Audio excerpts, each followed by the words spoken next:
Hello public, मी तुमचं स्वागत करत आहे आपल्या यूट्यूब चॅनलवर।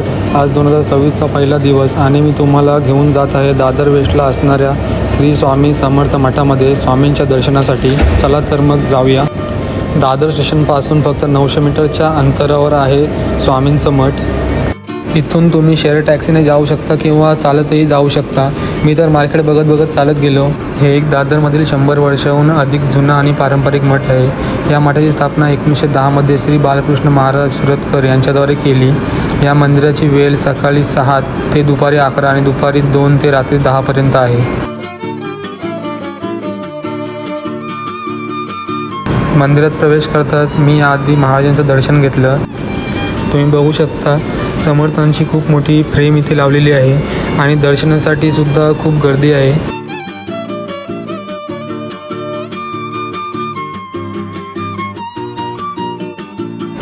आणि नंतर बालकृष्ण महाराज यांचं दर्शन घेतला आणि नंतर तुम्हाला पुढे खूप साऱ्या संत मंडळींच्या फोटो फ्रेमचं दर्शन होईल।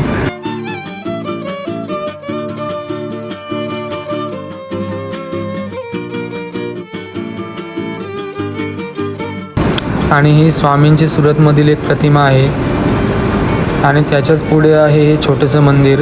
या मंदिरात तुम्हाला स्वामींचं दर्शन होईल। बघू शकता खूप छान आहे मंदिरसुद्धा आहे।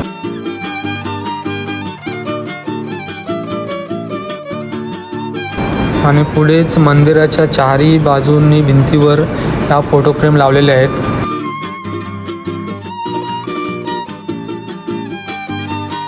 आणि मंदिराच्या आतमधील वातावरण तुम्ही बघू शकता, एकदम शांत आणि प्रसन्न आहे। इथे येऊन खूप प्रसन्न वाटते आणि इथे नामस्मरणासाठी सुद्धा चांगली व्यवस्था केली आहे। तुम्ही बघू शकता इथे हे भक्त मंडळी आहेत, ती नामस्मरण करण्यासाठी बसली आहे आणि इथेच तुम्हाला स्वामींची चरण पादुका बघायला मिळेल।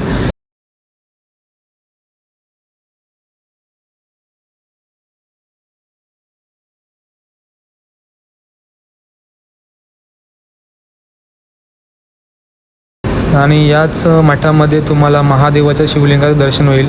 शिवलिंग तुम्ही बघू शकता, खूप मस्त वाटते आणि इथे तुम्हाला वटवृक्षसुद्धा बघायला मिळेल। आणि इथून निघताना मी इथला विशिष्ट नारळाच्या वडीचा प्रसाद घेतला, जो तुम्हाला बघते इथे 20 रुपयांमध्ये मिळेल। प्रसादाची पॅकिंग पण तुम्ही पाहू शकता, खूप छान आहे। आणि दरवाजातून बाहेर पडतानाच तुम्हाला इथे पंचामृताचा लाभ होईल। पंचामृत घेतला आणि मी स्टेशनकडे चालत निघालो।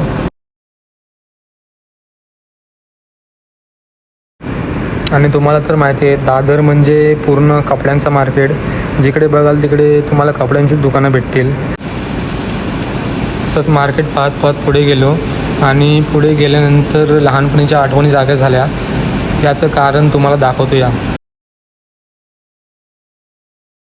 हे बघा, जे लहानपणी शाळेत असताना दुकानात मिळायचं त्या सर्व गोष्टी तुम्हाला येथे या हातगाडीवर मिळतील। आणि यातून ज्या 4-5 गोष्टी मला आवडायच्या त्या मी इथून घेतल्या। आणि तुम्ही नक्की सांगा, तुम्ही शाळेत असताना यातून काय काय खाल्लेलं आहे ते नक्की कमेंट करून सांगा। Thank you for watching. Please like, share, comment and subscribe करा आणि बेल आयकॉन नक्की वाजवा। थँक्यू। भेटूया आता नेक्स्ट व्हिडिओमध्ये।